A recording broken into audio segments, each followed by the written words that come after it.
Well, I'm excited to cook tonight. I'm excited to try some of these yummy appetizers that look fabulous. And just to interact and meet everybody and learn their stories of their farms and where our food comes from. Okay, I'm Wanda Patchy and I come from a hog, corn, and soybean farm. I'm Natalie Schmidt and I'm from a dairy, which also includes beef and kids and crops. Dottie Smith Jacobs. We are crop farmers, which includes corn and soybeans. We have some hay and we've got some beef cattle. Not a whole lot. Okay. Linda Kroll, and we're up by Royalton, crop farming, corn, soybeans, edible beans, potatoes, and some small grains. And 4 boys. That's my crop. No questions are off limits, so if something pops in your head, please feel free to ask. So I know that people have been hybridizing plants and manipulating animals to produce different kinds of animals for thousands of years.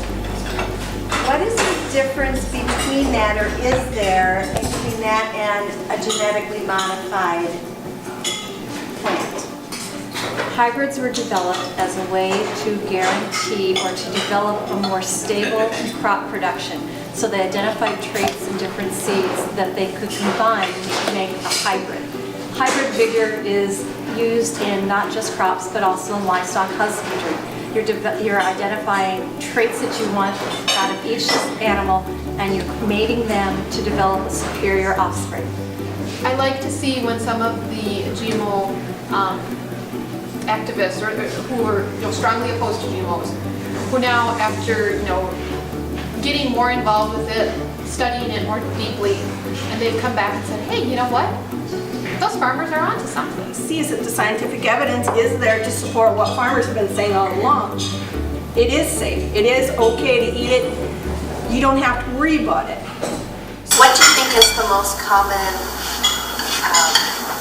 misinformation floating around that consumers have of your products? All milk is antibiotic free.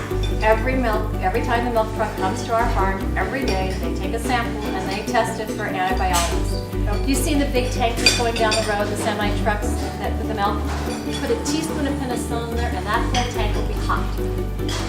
Think of the massive volume and that amount. That is how sensitive the tests are today. A little bit, you hear the word factory farm, big ag, and that's probably one of the biggest misperceptions there are out there. We raise hogs.